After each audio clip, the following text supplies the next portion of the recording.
오늘도 우리 변함없이 예배 자리에 찾아오신 분들, 또 오늘 처음 방문하신 분도 계시고요. 또 가끔 오시는 분들도 이제 방문해 주셨습니다. 우리 예배 자리에 함께 오신 분들, 또 방문하신 분들 사랑하고 축복하고 환영합니다. 우리 앞뒤 옆 분들에게 사랑하고 축복합니다. 우리 인사 나누시겠습니다.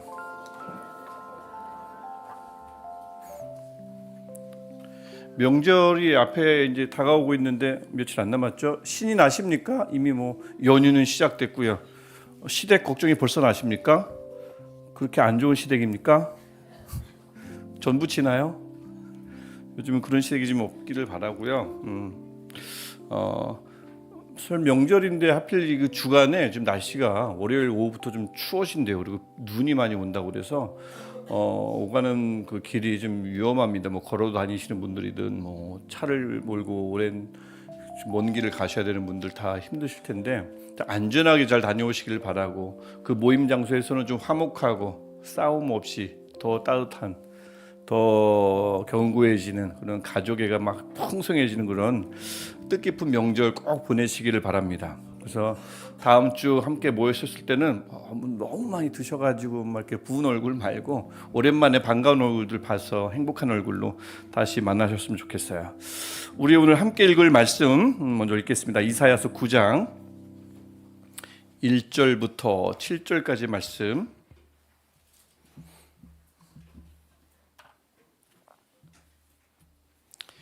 이사야서 9장 1절부터 7절까지 말씀을 우리 한 절씩 읽고 마지막 절 7절은 함께 읽도록 하겠습니다. 제가 먼저 읽겠습니다. 전에 고통받던 자들에게는 흑암이 없으리로다. 옛적에는 여호와께서 스불론 땅과 납달리 땅이 멸시를 당하게 하셨더니 후에는 해변 길과 요단 저쪽 이방의 갈릴리를 영화롭게 하셨느니라. 흑암에 행하던 백성이 큰 빛을 보고 사방의 그늘진 땅에 거주하던 자에게 빛이 비치도다. 주께서 이 나라를 창성하게 하시며 그 즐거움을 더하게 하셨으므로 추수하는 즐거움과 탈취물을 나눌 때의 즐거움같이 그들이 주 앞에서 즐거워하도다 하오니, 이는 그들이 무겁게 맨 멍에와 그들의 어깨의 채찍과 그 압제자의 막대기를 주께서 꺾으시되 미디안의 날과 같이 하셨음이니이다. 어지러이 싸우는 군인들의 신과 피 묻은 겉옷이 불의 섭같이 살라지리니, 이는 한 아기가 우리에게 낳고 한 아들을 우리에게 주신 바 되었는데 그의 어깨에는 정사를 메었고 그의 이름은 기묘자라 모사라 전능하신 하나님이라 영존하시는 아버지라 평강의 왕이라 할 것임이라.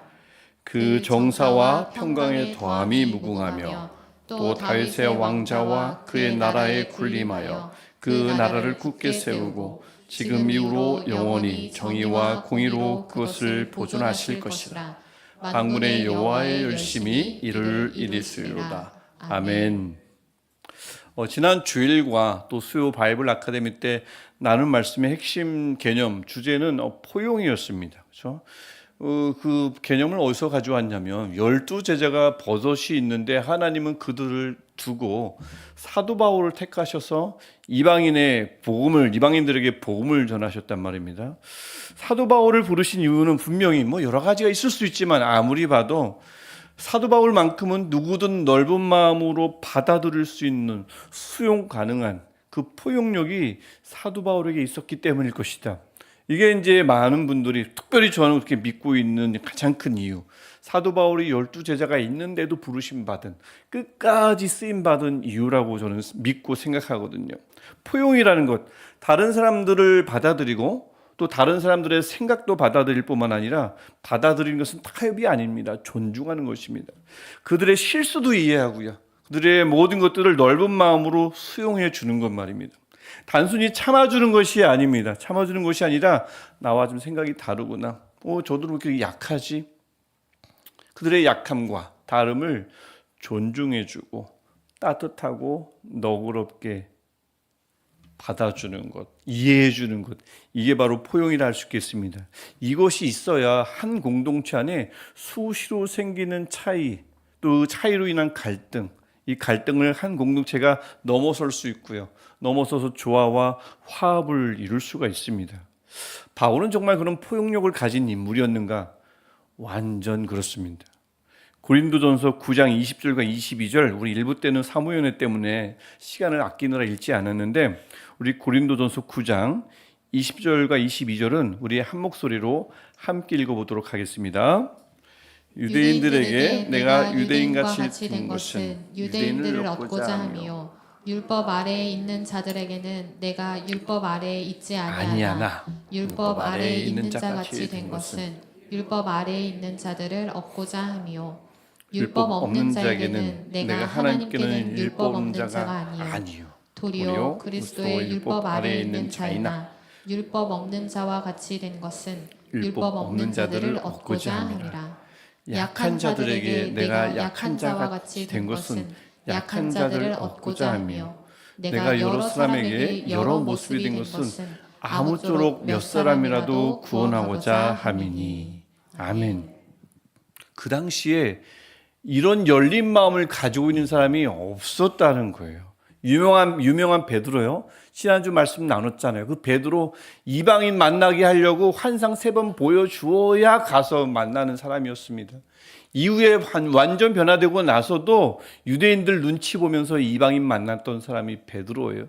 유대인 보면 얼른 이방인과 함께 했다가 그 자리를 피했던 사람이 베드로입니다. 그만큼 자유롭지 않았어요. 이 일을 유대인들에게는 아니면 율법 있는 자든 없는 자든 약한 자든 그들과 같이 될 수 있었던 사람, 그들과 같이 되고자 하는 이 마음을 가진 사람이 사도 바울 말고는 없었던 겁니다. 지금도 이런 사람, 이렇게 누구든 포용할 수 있는 사람은 지금 현대에도 뭐 교회 안에도 뭐 밖이든 그렇게 많지 않은 것 같아요. 뭐 정치 바닥을 봐도 특별히 더 그렇고요. 어떻게 바울은 이런 마음을 품을 수가, 이런 마음을 가질 수가 있었을까요? 그래서 어떻게 그 끝까지 하나님으로부터 쓰임 받을 수 있었을까요? 제가 수요 바이블 아카데미 때 함께 나눴는데 혹시 보셨는지 모르겠지만 사도 바울이 자라난 환경이 적어도 10대 중후반까지 자라났던 환경이 좋은 환경이에요. 성장 배경이 한 몫을 했습니다. 다양한 사람들을 만났고요. 특별히 이방인들 지역에서 살았어요. 그러니까 견문이 우리로 치면 조기 유학을 다녀온 거지요. 만약 비유를 들다면 그렇습니다. 견문을 어릴 때부터 넓혔고요. 많은 외부 학문을 받아들였고요. 이방인들을 수시로 접하면서 그들과 함께 살아갔습니다. 그러니까 환경이 좋죠. 하지만 그게 절대적이진 않습니다. 그가 포용력을 가질 수 있었던 절대적인 이유는 하나님이 나 같은 괴수 중에 괴수와 같은 나를 살려주시고 사랑해 주셨다면 그 하나님의 사랑을 받을 수 없는 사람은, 그 자격이 없는 사람이 이 세상에 아무도 없다는 생각을 하게 된 거예요. 그러니까 하나님의 무조건적인 은혜를 누구보다 절실히 깨달았던 사람이 바울입니다. 그러다 보니 모두를 포용할 수 있었고, 나를 살리셨으면 저도 살릴 수 있다. 아무리 밑바닥에 있어도, 아무리 나와 다르더라도 품을 수 있었던 것입니다. 존중할 수 있었어요. 그래서 지난 주일도 그렇고 수요 바이블 아카데미 때도 그렇고 말씀드렸지만 우리 교회야말로 이런 포용력이 어느 교회보다 필요한 교회라고 저는 믿습니다. 하나님의 은혜에 대한 깨달음이 좀 남달라야 합니다. 어떤 교회보다 그 깨달음과 그 하나님의 은혜에 대한 감사가 깊어야 돼요. 정말 그래야 합니다. 일부 때도 말씀드렸지만 우리 교회 안에 뭐 많은 수는 아닙니다. 뭐 대형 중대형 교회 보면 많은 수는 아니지만 다양한 분들이 앉아 계십니다. 생각도 다양해요. 그다음에 다녔던 교회도 다양합니다. 그 체제, 시스템도 달라요. 조직도 다릅니다. 또 신앙하는 방법도 달라요. 기도하는 모습도 다르고요. 좋아하는 찬양도 다르고 다 다릅니다. 또 우리 안에는 성격 있는 분들도 있는 것 같아요. 한 성격, 두 성격, 세 성격 있는 분들이 없지 않아 있습니다. 뭐 교회 안에만 다양한 거예요. 교회 밖은 어때요? 밖을 보십시오. 다양한 연령층의 사람들이 오가잖아요. 대학생들 특별히 많죠. 외국인 많죠. 그 안에 사람들이 얼마나 다양한 생각을 갖고 있습니까? 우리 교회가 그들에 대해서 어떻게 할까요? 문을 반쯤만 열어놓고 여러 가지 것들을 물으면서 통과, 거부 이렇게 할까요? 신천지가 아닌데도, 신천지는 거부해야지만 아닌데도 정치적 색깔을 묻고 신앙적인 색깔을 묻고 교단이 어디냐를 묻고 이렇게 하면서 문을 반쯤 열어놓고 차단하거나 수용하거나 해야 할까요? 정치 색깔을 물으면서 너는 좌냐 우냐? 너는 국민의 능력을 신뢰하냐? 민주주의의 힘을 신뢰하냐? 이것을 따져야겠습니까? 일부 때도 말씀드렸지만 저는 성이 우십니다. 우예요. 하지만 저는 왼손잡이입니다. 좌예요. 감사하게도 균형을 이루고 있네요. 이렇게 만약 교회가 문을 반쯤 열어놓고 똑같은 사람만, 우리 신앙 색깔과 맞는 사람만, 그 신학 사조만, 그 신앙만 다른 사람들만 수용한다면 이거 유대인 말고는 도무지 복음 전하기를 두려워하고 꺼려했던 예루살렘 교회와 다를 바가 뭐가 있겠어요. 우리 교회가, 현대 우리 교회가 2000년 전 예루살렘 교회처럼 사람은 무지 많았지만 그렇게 성경을 펼쳐보십시오. 그렇게 쓰임받지 못해요. 물론 교회죠. 하나님의 은혜 안에 있죠. 하지만 우리 교회가 예루살렘 교회처럼 돼서야 되겠습니까? 그래서 우리 교회가 특별히 2년 차잖아요.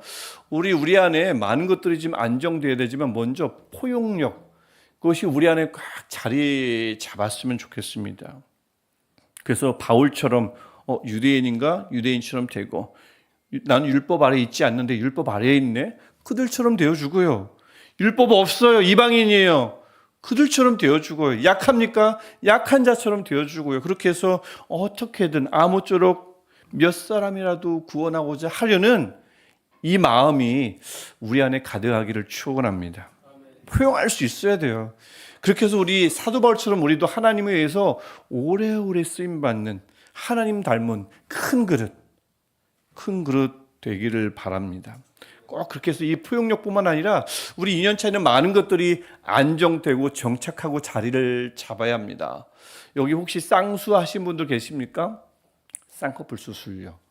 쌍꺼풀 수술 한 커플을 두 커플로 만드는 거잖아요. 하나를 두 개로 만드는 건데 하나를 두 개로 만드는 이 아주 놀라운 역사지만 그거 자리 잡으려면 오래 걸리죠. 자리 잡기 전까지는 좀 그렇잖아요. 그래서 선글라스로 가리고 한단 말입니다. 하나를 둘로 만드는 간단한 수술조차도 시간이 지나야 자리 잡히고 보기에 아름다운데 우리 굉장히 여럿이거든요. 교회 안팎이 여럿입니다. 이 안에도 여럿입니다. 많은 것들이 다양합니다.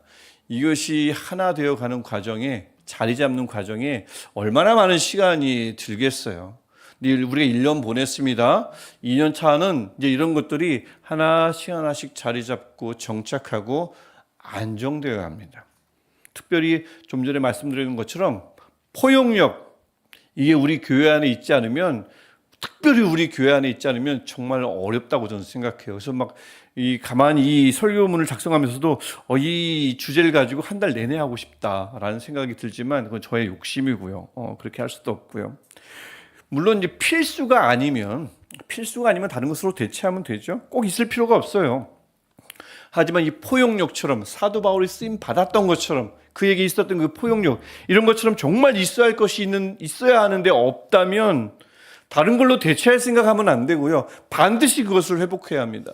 반드시 그것을 되찾아서 정착시켜야 돼요. 하나님이 늘 그렇게 일하십니다. 빼앗겼어요. 있어야 할 건데 사라졌습니다. 하나님은 그것을 반드시 되찾아오시는 분이에요. 회복시켜 주십니다. 오늘 우리가 읽었던 1절을 보시면 스불론과 납달리 땅이 나오죠. 열왕기하 15장을 보면 죄악에 빠졌던 북이스라엘이 가장 먼저 잃어버렸던 땅이 스불론과 납달리입니다. 아수르에게 빼앗겼어요. 근데 하나님이 이놈들 악해서 그냥 넘어갔으니까 그냥 넘어가자. 죄 때문에 그런 건데 뭘 하면서 이미 늦었고 다른 땅으로 내가 보상해 줄게 하지 않으십니다. 1절 쭉 후반에 보시면 후에는 해변 길과 요단 저쪽 이방의 갈릴리를 영화롭게 하였느니라. 빼앗겼던 스불론과 납달리가 다름 아닌 이 지역입니다. 해변길, 요단 저쪽 이방의 갈릴리. 이것을 영화롭게 하셨다고 말씀하죠.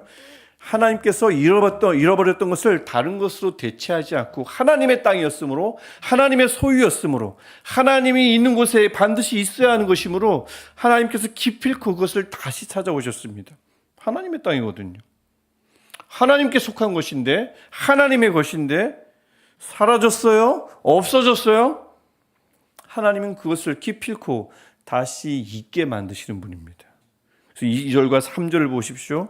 원래 하나님 땅에 있어야 했던, 하나님 땅에 사는 백성들이 누려야 했던 기쁨과 즐거움을 하나님께서 더 크게 회복시켜 주십니다.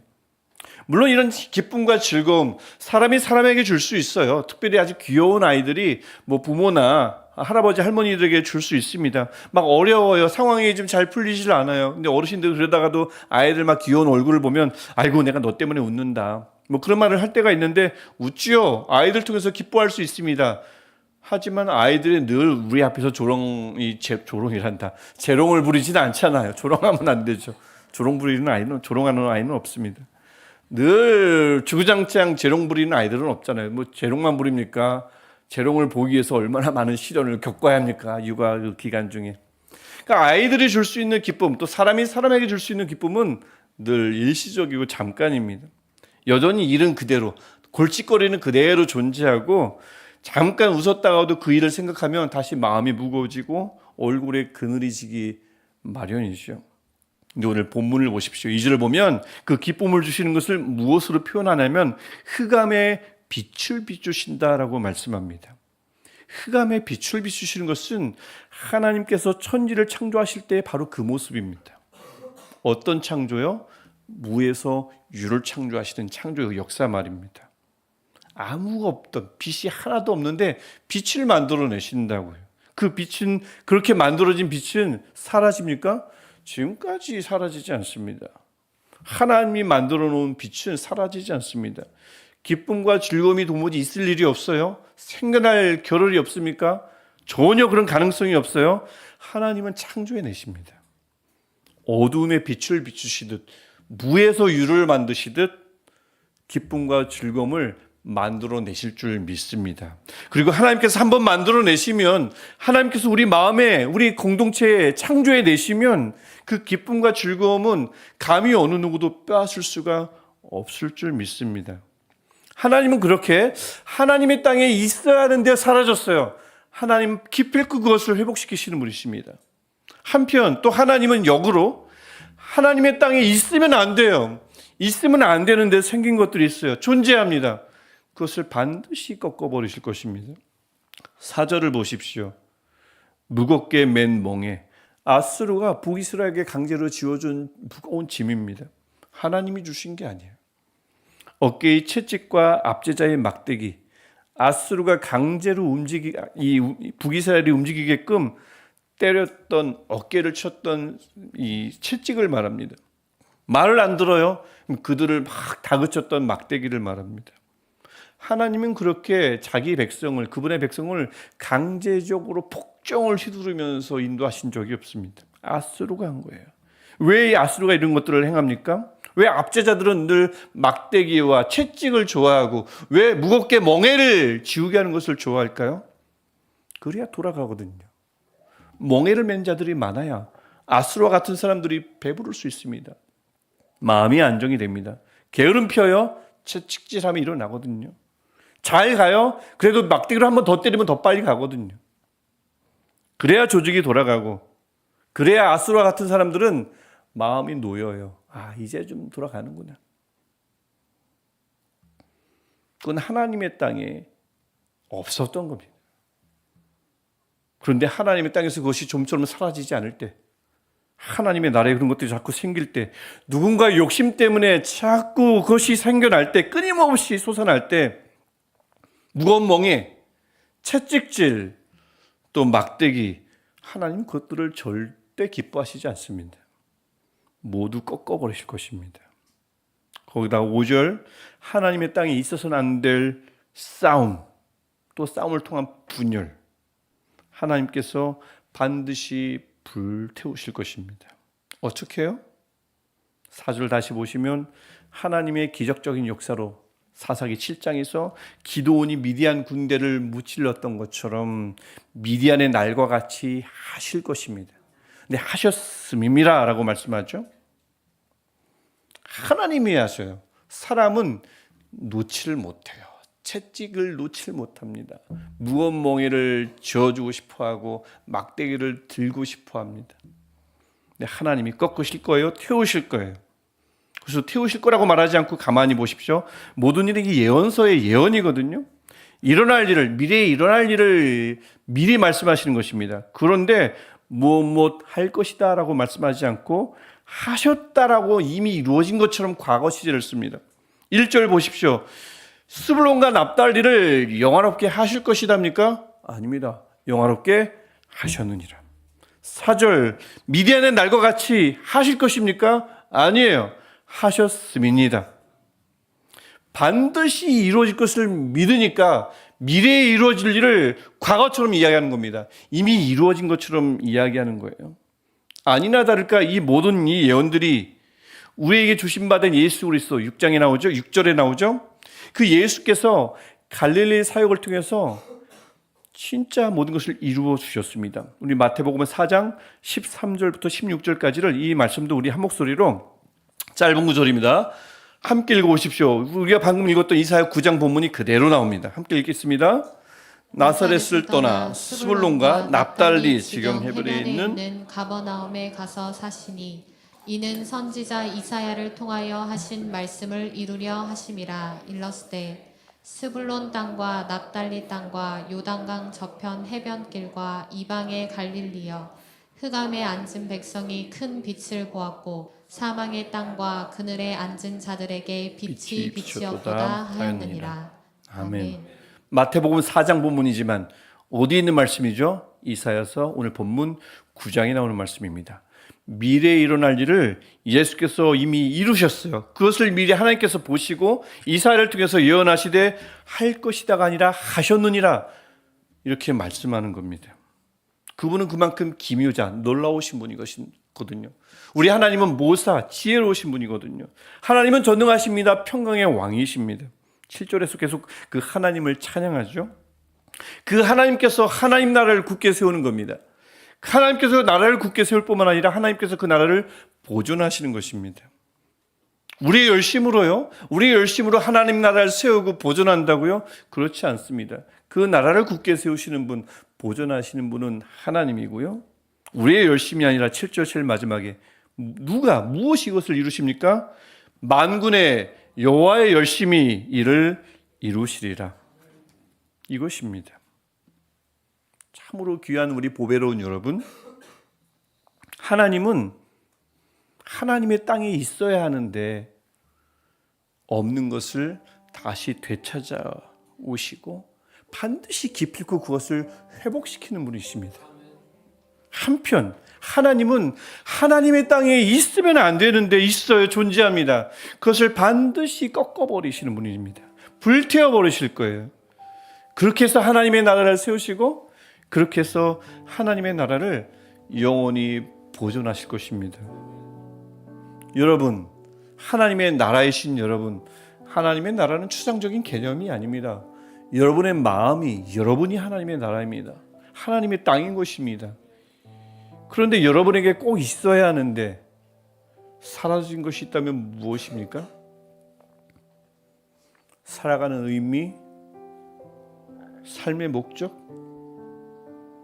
함께하는 기쁨, 서로를 받아들이는 존중과 너그러운 마음, 예배하는 즐거움, 기도하고 싶은 열정. 하나님의 땅에 하나님의 나라라면 반드시 있어야 할 것이 사라졌어요. 오늘 말씀을 통해서 제가 믿기는 하나님께서 그 나라를, 그 땅을 영화롭게 하셨느니라. 하나님께서 반드시 회복시킬 것이므로 기필코 다시 가져오실 것이므로 과거형으로 과거 시제로 축복합니다. 하나님이 여러분을 회복시키셨습니다. 또 한편 여러분에게 하나님 나라인 여러분에게 있어서는 안 될 것이, 존재하면 안 될 것이 여전히 존재하는 것이 있다면 그것이 무엇일까요? 도무지 빛이 보이지 않는 터널, 그늘진 마음, 무거운 멍에 미움과 시기와 하나님이 주신 적 없는 욕심, 불안함. 하나님의 나라에, 하나님의 땅에 있어서는 안 될 것이므로 믿습니다. 하나님께서 꺾으시되 미디안의 날과 같이 하였음이니이다. 과거형으로 축복합니다. 하나님께서 그 모든 것을 간 곳 없이 사라지게 하셨습니다. 전능하신 하나님이 하셨습니다. 창조주 하나님이 하셨습니다.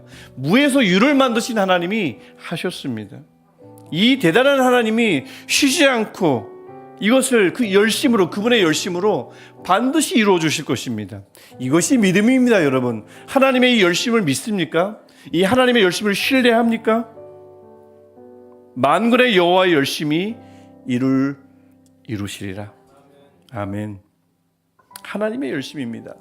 명절을 앞두고 있고, 그래서 새해 복 많이 받으라는 인사를 하며 다시 한번 새해에 가졌던 마음을 가지고 새해를 바라보는 여러분, 2025년 한 해 우리 교회 위에, 또 여러분의 일터 위에, 또 여러분의 학원 위에, 여러분의 가정 위에, 여러분 개인의 마음 위에 하나님의 열심이 어느 것보다 쏟아 부어지는 은혜가 있기를 축복합니다.